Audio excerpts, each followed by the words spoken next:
जय हिंद मेरे दोस्तों। स्वागत है आप लोगों का जीएस आयुष में।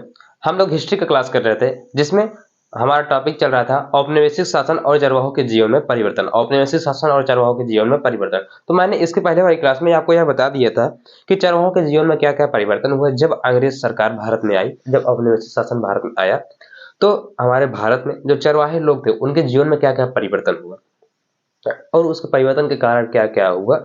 तो मैंने आपको इसके बारे में इसकी पिछली वाली क्लास में आपको बता दिया था। अगर आपने उस क्लास को नहीं देखा तो उस क्लास का लिंक मैं इसी क्लास के डिस्क्रिप्शन लिंक में दे दूंगा, तो आप उस क्लास को जरूर देखिएगा और चैनल को सब्सक्राइब करिए ताकि कोई भी मैं वीडियो डालूं तो आप तक नोटिफिकेशन जरूर पहुंच जाए। ठीक है, तो मैंने ये भी बता दिया था कि जब चरवाहों के जीवन में परिवर्तन हुआ या परिवर्तन के क्यों हुआ और इसके कितने कारण थे। तो इसमें से पहला कारण क्या था? हमारा पहला कारण था कि अंग्रेज सरकार द्वारा चरवाहों की भूमि में परिवर्तन। जब अंग्रेज सरकार जब आई भारत में तो अंग्रेज सरकार द्वारा भारत में जो चरवाहा थे, चरवाहों की भूमि में परिवर्तन क्या क्या हुआ। तो ठीक है, तो देखते हो उसमें से पहला कारण है यही है।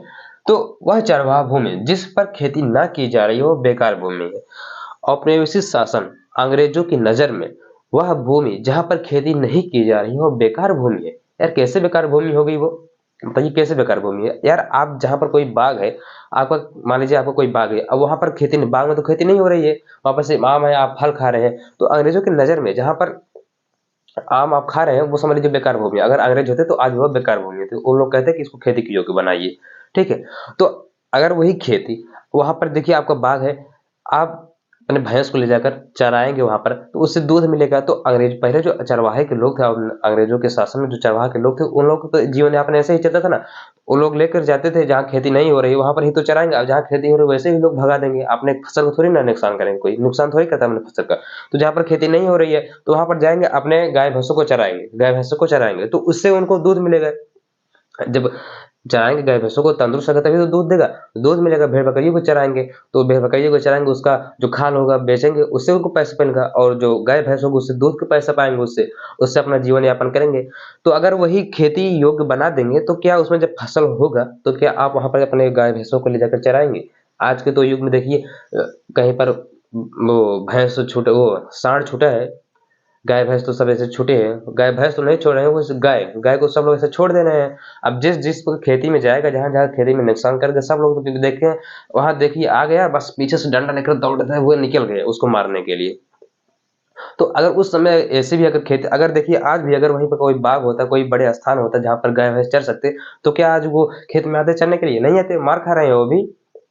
तो उस समय यही अंग्रेजों का काम था, अंग्रेजों का यही सोच था कि जहां पर खेती नहीं हो रही है वह बेकार भूमि है। अंग्रेजों की नजर में वह बेकार भूमि है, तो उस खेती को उन्होंने खेती योग्य बना दिया। अंग्रेजों का क्या सोचता होता है? औपनिवेशिक शासन को यह बेकार भूमि को खेती योग्य बनाने में विश्वास था। जो अंग्रेज औपनिवेशिक शासन थी, जो अंग्रेजों की सरकार था, जहां पर खेती नहीं हो रही है, जहां बेकार भूमि जो लोग बोल रहे थे, उस खेती को उनको उस जमीन उस भूमि को खेती के योग्य बनाना उनका विचार था। खेती के योग्य बनाना उनका विचार था। और खेती के योग्य बनाना क्यों विचार था, यहाँ देखिए। भूमि से जो औपनिवेशिक शासन को लगान लगान मिलता था वह उनके लिए मुख्य स्रोत था। जो औपनिवेशिक शासन को जो भूमि से लगान मिलता था, अगर वो खेती के योग्य बना दें, जो वहां पर लगान लगाएंगे, उससे जो मुख्य स्रोत मिलता था, जो उनका वह उनके पैसे के लिए, वो उनके सरकारी धन के लिए मुख्य एक स्रोत था। उनको उससे और पैसा मिलता था, टैक्स मिलता था, पैसा मिलेगा। अतः खेती के विस्तार के कारण सरकारी आय में स्वतः इजाफा हुआ। जब खेती बढ़ गई, जब बेकार भूमि को, जो चरवाहा की भूमि थी, उस पर जब खेती करने जाने लगी तो अंग्रेजों को और टैक्स मिलने लगा। अंग्रेजों को और टैक्स मिलने लगा ना, कृषि द्वारा और टैक्स मिलने लगा। और फिर अतः खेती के विस्तार के कारण, जब खेती की विस्तार हो गई तो सरकारी आय में स्वतः इफाजा हो गया। तो फिर अंग्रेजों को और फायदा होने लगा। तो अंग्रेजों ने तो जब इफाजा हुआ तो उन्होंने और ही चाहेंगे कि और खेती जो बेकार भूमि है और उसको खेती के योग्य बनाया जाए। फिर क्या हुआ? इंग्लैंड में कमी। देखिए जब अगर जो खेती के योग्य बनाया तो खेती के योग्य बनाया उसमें क्या क्या बो रहे थे, क्या क्या बो रहे थे? देखिए जूट बोए, कपास बोए, गेहूं, अन्न खेतियार। वह अन्न खेतियार कौन कौन से? जूट, कपास। जो इंग्लैंड में कमी थी वो लोग जो भारत में उगाया जा सकता है, और जो इंग्लैंड में कमी थी, इंग्लैंड में जो कमी थी उस चीज को भारत में उगाते थे और उगाने के बाद हमारे देश से ही उसको इंग्लैंड में लेकर जाते थे। हमारे जनता को कुछ नहीं देते थे उस समय, भारत के लोगों को कुछ नहीं देते थे। वो उगाए, भारत में खेती की, सब कुछ भारत की है। वो जब उसको फसल पैदा हो गई तो उसको भेज दिए इंग्लैंड में। ये तो बेईमानी है ना। तो उन अंग्रेज लोग भी यही करते थे। अंग्रेज लोग क्या करें कि इंग्लैंड में जो जो चीज की कमी थी वहां पर तो उसको भारत में उगाए, जूट उगा लिए, कपास उगा लिए, गेहूं उगा लिए और अन्य खेतियां जो जो चीज इंग्लैंड में कमी रही होगी तो उसको यहाँ पर उगाए, उसके बाद भेज दिए वहां पर। यहाँ की जनता खाए हमारे, उससे कोई भी मतलब नहीं था, उनसे कोई भी मतलब नहीं था। ये था अंग्रेजों की सोच। देखिए अंग्रेजों की सोच कैसे है। फिर देखिए 19वीं सदी के मध्य में देश के विभिन्न भागों में बेकार अथवा पड़ती भूमि के लिए कानून बनाया गया। अब देखिए इतना ही नहीं रुके, जब देखने लगे कि हाँ सरकारी जब खेती को जो भूमि थी थोड़ा बहुत उसको बनाए होंगे, खेती जो चरवाहों की भूमि थी जो उसको बेकार भूमि कह रहे थे उसको थोड़ा बहुत खेती योग्य बनाए होंगे, देख रहे होंगे कि कानून जो सरकारी आय में वृद्धि हो रही है, इफाजा हो रहा है, तो क्या करें 19वीं सदी में हमारे भैया लोग 19वीं सदी में देश के विभिन्न भागों में बेकार अथवा प्रतिभूमि के लिए कानून बनाया गया। कानून बना दिए, जो बेकार भूमि है, जो परती भूमि है उस पे कानून बना दिए। कानून बनाने क्या कहे, और गेहूं और गैर खेतीहर जमीन को अपने कब्जे में ले लिया, और जहां खेती नहीं हो रही उसको भी अपने कब्जे में ले लिया। अंग्रेज लोग उसको अपने कब्जे में ले लिया, औपनिवेशिक शासन उसको अपने कब्जे में ले लिए। और औपनिवेशिक के पश्चात में देखिए अपने कब्जे में तो ले लिए। अब अंग्रेज लोग इतने तो यहाँ पर आए नहीं, जितने लोग थे अब वो खेती थोड़ी करेंगे, अंग्रेज लोग खेती थोड़ी करेंगे। जो भारत में भी देखिए कुछ ऐसे भी थे जो अपने देश में रहकर अपने जिस थाली में खाते थे उस थाली में छेद कर अपने देश में रहकर भी गद्दारों का साथ दिए थे। अगर भारत के ही लोग सही रहते ना तो अंग्रेज हमारे देश में इतने दिन तक शासन नहीं कर पाते, लेकिन अपने ही में कुछ गलती रहती है, अपने में ही कुछ गलती रहती है।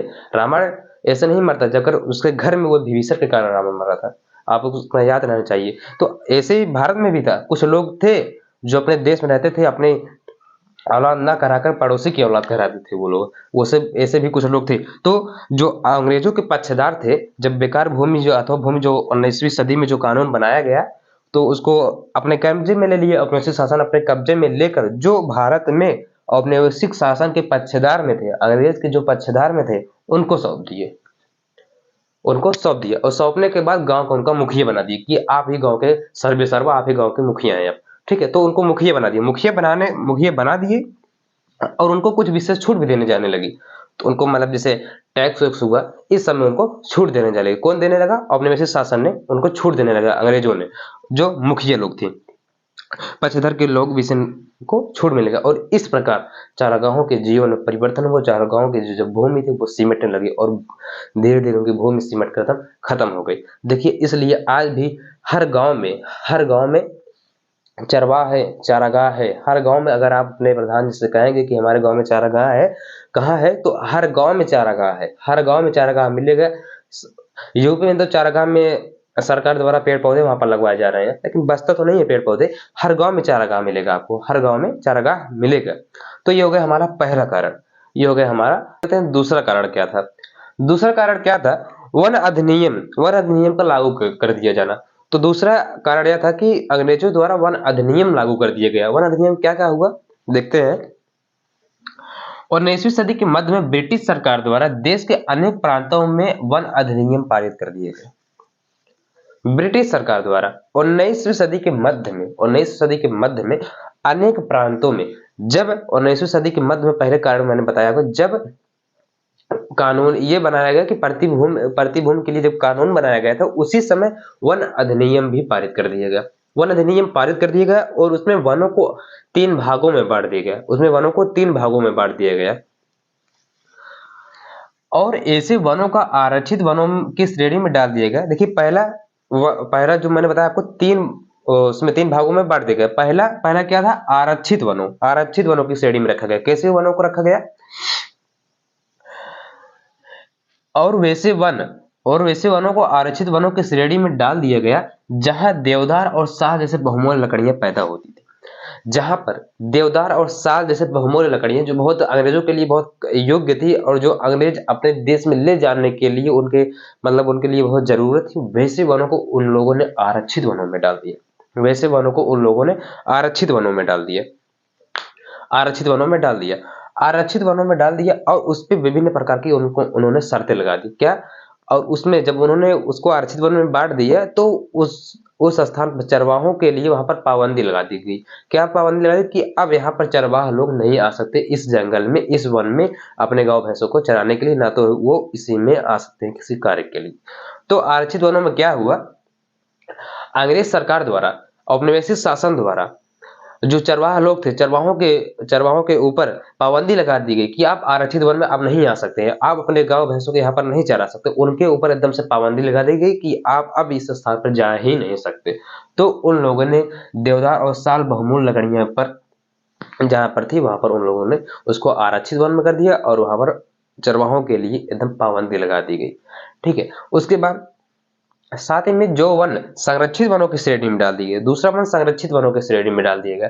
संरक्षित वनों की श्रेणी में डाल दिया गया, श्रेणी में आते साथ ही में जो वन संरक्षित वनों की श्रेणी में आते थे उनमें चरवाहों के आवागमन पर विभिन्न चलते थे। देखिए, पहला वन तो बांट दिए आरक्षित वन में, आप यहाँ पर आ ही नहीं सकते। और दूसरा वन क्या बांट दिए, दूसरा वन बांट दिए कि संरक्षित वन में बांट तो दिए। अब यहाँ पर क्या किए, उनको आवागमन के लिए मिला, लेकिन उस पर विभिन्न शर्तें लगा दिए, विभिन्न कानून लगा दिए कि आप यहाँ पर आ सकते हैं, ये नहीं कर सकते, इधर नहीं जा सकते, उधर नहीं जा सकते। और उसके लिए, उस संरक्षित वन में जाने के लिए चरवाहों को एक परमिट बनवाना पड़ता था। उसमें लिखा रहता था कि इस दिनांक को, इस समय में आपको जाना है, इतने बजे आना है, यहाँ पर आपकी समय सीमा सब लिख दी जाती थी। तो देखिए, आवागमन पर लागू की गई जैसे परमिट रूल वहां पर बना दिया कि आपको पहले एक दिन पहले परमिट बनवाना होगा, परमिट बनवाइए, अन्य लोग उससे भी पैसा लेंगे ना। जब आप परमिट बनवाने जाएंगे तो पैसा लेंगे, उससे भी अंग्रेजों को कुछ फायदा होगा, उनकी आय में वृद्धि होगी। फिर परमिट व्यवस्था की शुरुआत कब हुई, चरवाहों को जंगल में समय वन अधिकारियों के अनुसार बीतने लगा। जब परमिट व्यवस्था की शुरुआत हो गई, जो चरवाहा लोग थे उनका जो जीवन था जंगल में वन अधिकारियों के द्वारा, जो अंग्रेजी के चेले चमचे थे उनके द्वारा उनका जीवन बीतने लगा। जो देश के गद्दार लोग थे उनके द्वारा चरवाहों की जीवन उसमें जंगल में बीतने लगा। परमिट पर दिनांक के साथ साथ जंगल में रुकने का समय सीमा लिखा रहता था।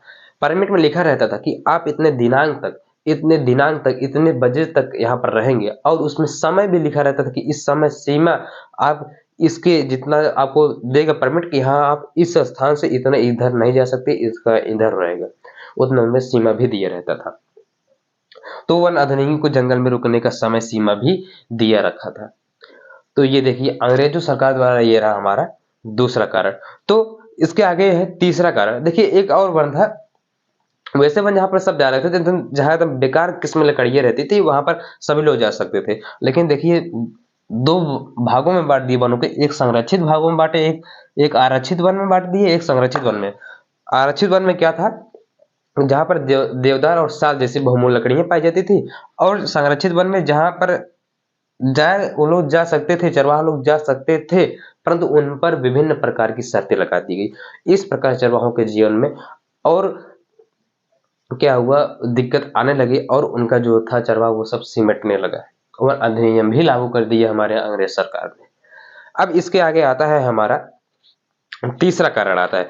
तीसरा कारण में क्या होता है, घुमंतु खेती पर जो लोग घुमंतु खेती करते थे, घूम घूम कर अपनी खेती करते थे, इस पर उन लोग अंग्रेजों ने पाबंदी लगा दी। तीसरी जो कारण है, तीसरी कारण को हम अगले क्लास में पढ़ेंगे, तीसरी क्लास को अगले क्लास में पढ़ेंगे। तो अगले क्लास पढ़ने के लिए हमारे चैनल को सब्सक्राइब करें, वीडियो को लाइक करें, और वीडियो अगर पसंद आए तो अपने दोस्तों के पास शेयर जरूर करें। नमस्कार, जय हिंद।